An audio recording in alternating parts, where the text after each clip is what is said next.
კარგად მოგიხსენებათ, რომ რა მძიმე დარტყმების ქვეშ არის ჩვენი ხელისუფლება ევროპარლამენტის დასავლეთის აგენტურის მხრიდან.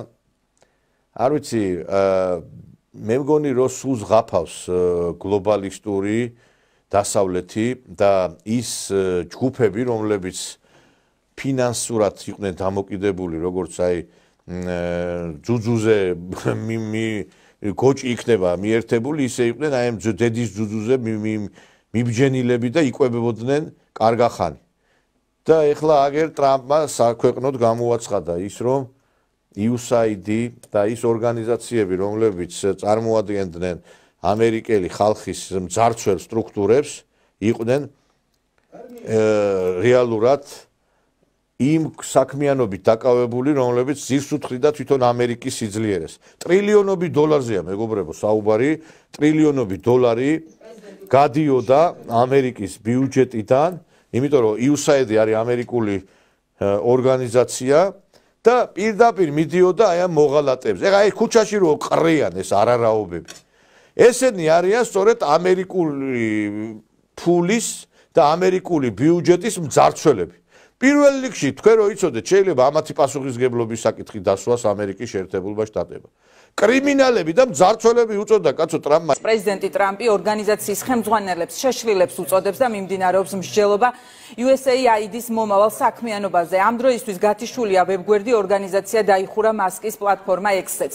ილონ მასკმა რამდენიმე სტატუსი გამოაქვეყნა, ის USAID-ის კრიმინალურ ორგანიზაცია დააფასებს, მათ შორის გააზიარა ვიდეო, სადაც ასახულია საქართველოში გამართული პროტესტიც.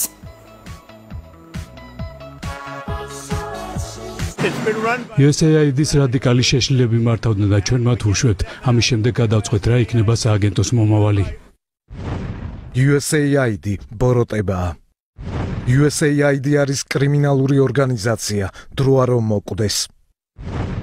USAID იყო რადიკალი მემარცხენე მარქსისტი კრიმინალების ბუდე, რომლებსაც ზულთ ამერიკა. ეგეთი განცხადება, რომ საქართველოს ხელისუფლების წარმომადგენლებს რო გაეკეთებინა ვინმეს.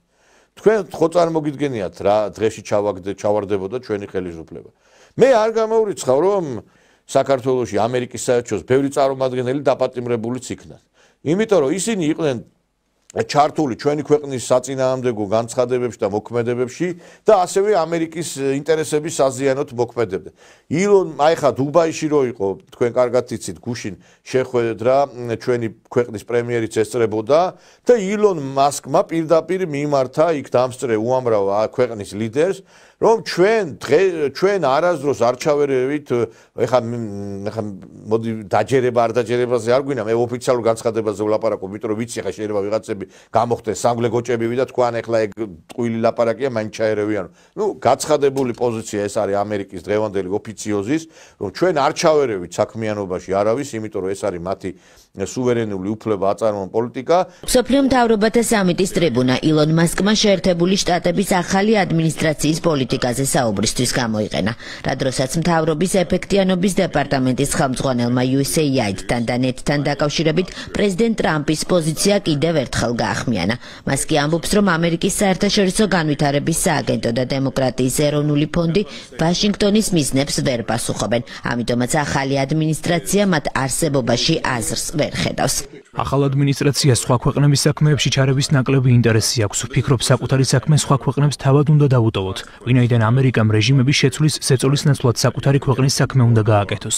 პრეზიდენტ ტრამპის მიმართულება ბიუროკრატიის მასშტაბების შემცირებაა. ჩვენ ამას ვაკეთებთ. ძალიან ბევრი სააგენტო და მარეგულირებელი ორგანოა, რომლებიც ერთმანეთს ხელს უშლიან. ეს გარკვეულწილად სპორტულ თამაშს გავს, სადაც უფრო მეტი არბიტრია ვიდრე მოთამაშე. ასეთი თამაში ნამდვილად ვერ შედგება. დიდი ყურადღების ცენტრშია USAID პროგრამების შევისწავლეთ და დავსვით კითხვა, საერთოდ რატომ არსებობენ ისინი. ნამდვილად საჭიროა? ასევეა დემოკრატიის ეროვნული ფონდი. ასევე ისმება კითხვა, რა დონეზე იქნა მათ მიერ დემოკრატია მიღწეული. არ ვიცი, მგონი არც ისე. საერთაშორისო მასშტაბით მრავალფეროვნების თანასწორობისა და ინკლუზიურობის პოლიტიკის მიმართულებით დიდი ზეწოლაა. ამას კი ტრამპის ადმინისტრაცია არ ეთანხმება და ამის შეჩერება გვინდა.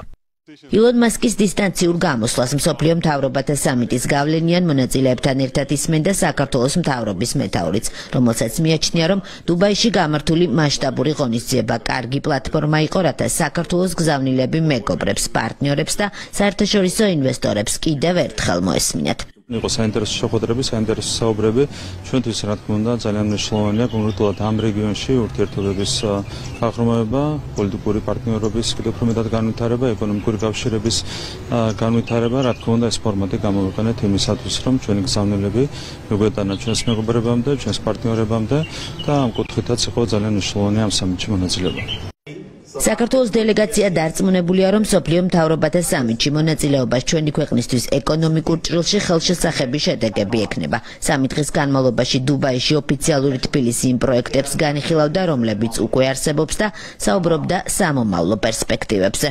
ჩვენ ვისაუბრეთ იმდინარე პროექტებზე, რომელიც ამ ქვეყანასთან გაგვაჩნია და ასევე დაგეგმილდა პერსპექტიულ პროექტებზე, რომლებსაც ერთობლივად განვავითარებთ. ეს ყველაფერი რა თქმა უნდა მნიშვნელოვნად დაკავშირებულია ქვეყანაში დამატებით პირდაპირ უცხოური ინვესტიციების მოზიდვასთან, სხვადასხვა სფეროში, ეს იქნება როგორც უძრავი ქონების, ენერგეტიკის, ტრანსპორტის, ლოგისტიკის და ინფრასტრუქტურის მიმართულებები და რა თქმა უნდა ერთ-ერთი მნიშვნელოვანი ტურისტული ბაზარია სპარსეთის ყურე ზოგადად ჩვენთვის, ამიტომ ტურისტული კავშირების გაღრმავების მიმართულებით ასევე ძალიან სასარგებლო შეხვედრები გაიმართა, რომელიც მე ვფიქრობ, რომ თავის შედეგს გამოიღებს და ტურისტული ნაკადი სპარსეთის ყურის ქვეყნებიდან 2025 წელს საქართველოში გაიზრდება. მსოფლიო მთავრობათა სამიტის ფარგლებში საქართველოს პრემიერ-მინისტრი უნგრელ კოლეგას შეხვდა. ვიქტორ ორბანი სოციალურ ქსელ X-ში წერს, რომ უახლოეს პერიოდში ბუდაპეშტში უნგრეთ-საქართველოს მთავრობათა სამიტი გაიმართება. მსოფლიო მთავრობათა სამიტის ფარგლებში კარგი შეხვედრა მქონდა საქართველოს პრემიერ-მინისტრ ირაკლი კობახიძესთან, სადაც შევთანხმდით, რომ უახლოეს მომავალში ბუდაპეშტში გაიმართება უნგრეთ-საქართველოს მთავრობათა შორისი სამიტი. ჩვენი საუბარი მოიცავდა ორმხრივი ურთიერთობის დადებითი დინამიკის ამსახველ ძირითად საკითხებს. შევთანხმდით, რომ საქართველო-უნგრეთის მთავრობათა შორისი სამიტი ბუდაპეშტში გაიმართება, რაც კიდევ უფრო შეუწყობს ხალხს ჩვენს პარტნიორობას. საქართველომ მტკიცედ თანამშრომლობის გაღრმავებისა და საერთო ინტერესების სფეროებში პარტნიორობის ახალი შესაძლებლობების გამოვლენის ერთგულია. მსოფლიო მთავრობათა სამიტი დუბაიში დასრულებულია. სამი დღის განმავლობაში საქართველოს დელეგაციამ არაერთი შეხვედრა გამართა, მათ შორის არაბთა გაერთიანებული საამიროებისა და ქუვეითის პრემიერ-მინისტრებთან, აბუ-დაბის პორტების მმართველ ჯგუფთან. სამიტის ფარგლებში საქართველოს დელეგაციის საპატივსაცემო დუბაის მთავარი სიმბოლო ბურჯ ხალიფა ეროვნული დროშის სფერებში კიდევ ერთხელ გაანათეს. აქედან გამომდინარე, მე ვფიქრობ, რომ რაღაცნაირად ჩვენც უნდა გარკვეულწილად მივხვდეთ იმას, რომ შეიცვალა მსოფლიო და ეს ხალხი, ვინც კი ახლა ქუჩაში არიან და აი ხა 15-ში აქვთ აქცია, ესე იგი ხვალატარებენ აქციას, მე 25-იც აქვთ აქცია.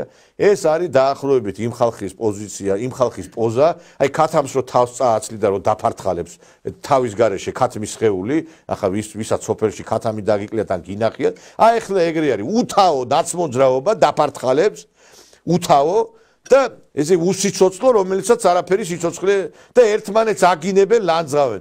ესე იგი ეს შალიკო ნათელაშვილი არის და აგინებს მკვდარ და ცოცხალს. წამოსკუპებულია ეს ნიკა გვარამია, იქ დიდი მოხსენებით გამოდის. ნიკა გვარამიას გასაგებად ამბობ, გასაგონად. თუ ივანიშვილთან გინდოდა ბრძოლა, არ უნდა გარიგებულიყავი არჩევნების წირო გილაურს მოიყვანდე პრემიერ-მინისტრად. არ უნდა დაგეკეტა ლეიბორისტული პარტია და თქვენი მონამორჩილი მთავარ არხზე, რაც დღემდე გრძელდება. და როგორც ბოროტი ხმები ამბობენ და პირში გაუბნებენ, არ უნდა აგეღო ივანიშვილისგან 40 მილიონი. ასე ფარისევლობამ და ორსახოვარმა იანუსობამ მე ასეთი შედეგები იცის. ისევ როგორც არ უნდა ჩასულიყო ძვირფასი მამუკა ხაზარაძე ვაშინგტონში, ვითომ ტრამპის ინაუგურაციაზე სენდროში ბომბჟებთან რო იდგა გარეთ. იქით ისინი ლანძღებიან ერთმანეთში დაეტაკნენ და აი ეს არის მათი აღსასრულის დღე, მეგობრებო. ხალხიც ვერ გამოყავთ ქუჩაში და ხედავთ აგერ რა რაოდენობა ადამიანების არის გამოსული.